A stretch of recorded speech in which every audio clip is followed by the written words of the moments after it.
ในวันที่21 สิงหาคม 2026 สหพันธ์แม่หญิงกลุ่มใหญ่การเมืองกระทรวงป้องกันความสงบจัดกองประชุมสรุปการจัดตั้งปฏิบัติข้อแข่งขัน 3D ระยะ5 ปี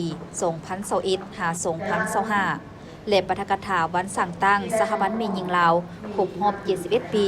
สาวกรกฎ 1955 หาสาวกรกฎ 2026 ให้เกียรติเข้าร่วมโดยป้าวันดีธรรมสิทธิ์พนักงานบำนาญอดีตครอบครัวการนำกระทรวงป้องกันความสงบมีพลจตวาปริญญาเอกเบียงไซธรรมสิทธิ์ห้องหัวหน้ากลุ่มใหญ่การเมืองป้องกันความสงบผู้ซี่นำองค์การจัดตั้งมหาชนมีคณะสหพันธ์แม่หญิงกลุ่มใหญ่บรรดาหน่วยและสมาชิกแม่หญิงเข้าร่วมพันเอกนางไลทองไสยสอนคณะบริหารงานสหพันธ์แม่หญิงกระทรวงประธานสหพันธ์แม่หญิงกลุ่มใหญ่การเมืองให้ฮู้ว่าในระยะผ่านมาคณะสหพันธ์แม่หญิงแต่ละคันได้เอาใจใส่ในการปฏิบัติข้อแข่งขัน 3D โดยได้นำเอาเนื้อในข้อแข่งขัน 3D ติดพันกับขบวนการแข่งขันทักษะและพัฒนาการปฏิบัติหน้าที่วิสาสะพกปิ่นอ้อม4คัดหมาย4แผนงาน41โครงการของกระทรวงการปฏิบัติระเบียบวินัยของกำลังการก่อสร้างหน่วยภาคปลอดใส่เข้มแข็งนักแน่นข้อแข่งขันของกลุ่มกองและนำเอาเนื้อในข้อแข่งขัน 3D เป็นเนื้อในในการร่วมชีวิตสำรวจกวดกาตีราคาแบ่งประเภทสมาชิกสหพันธ์แม่หญิง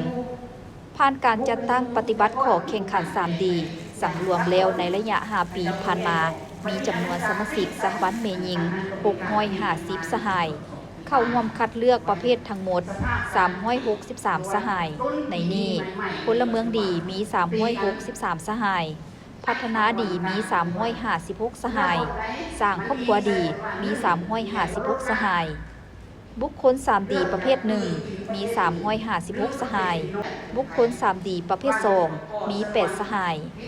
หน่วยได้จัดเป็นหน่วย 3D จำนวน15หน่วยบุคคลดีเด่นด้านต่างๆมีคือด้านวิสาสะพกมี5สหายด้านเศรษฐกิจมี8สหายด้านครอบครัวดีมี5สหายในพิธีได้ผ่านข้อตกลงของศูนย์กลางสหพันธ์แม่หญิงลาวว่าได้การมอบใบย่องยอไปสมเสยให้บุคคลหน่วยสหพันธ์แม่หญิง 3D ในการปฏิบัติข้อแข่งขัน 3D ระยะ5 ปี 2021-2025 ในนี้มอบใบย่องยอหน่วยแม่หญิง 3D อ้อมข้างกลุ่มใหญ่การเมือง15หน่วยมอบใบย่องยอบุคคล 3D ประเภท1จำนวน356สหาย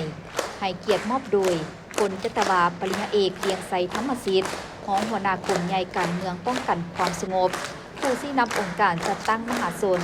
และมอบใบสมเสยให้บุคคล 3D ประเภท2จำนวน8สหายให้เกียรติมอบโดยพันเอกนางไลทองไสยสอนคณะบริหารงานสหพันธ์แม่หญิงกระทรวงป้องกันความสงบประธานสหพันธ์แม่หญิงกลุ่มใหญ่การเมืองจากนั้นป้าวันดีธรรมสิทธิ์ก็ได้หวนคืนหมู่เสื้อการกำเนิดเติบใหญ่ขยายตัวและผลงานการเคลื่อนไหวขององค์การจัดตั้งสหพันธ์แม่หญิงลาวคือในวันที่20กรกฎาคม 1955 พรรคได้จัดตั้งหน่วยคนครัวเวียกงานแม่หญิงขึ้นอย่างเป็นทางการ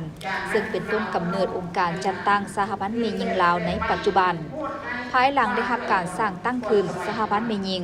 ก็ได้อุทิศตนต่อสู่เคียงบ่าเคียงไหลกับเพศชายต้านจักรพรรดิลาวเมืองขึ้นเพื่อภารกิจต่อสู่ปลดปล่อยประเทศชาติก็คือภารกิจปกปักรักษาและสร้างสาพัฒนาประเทศชาติ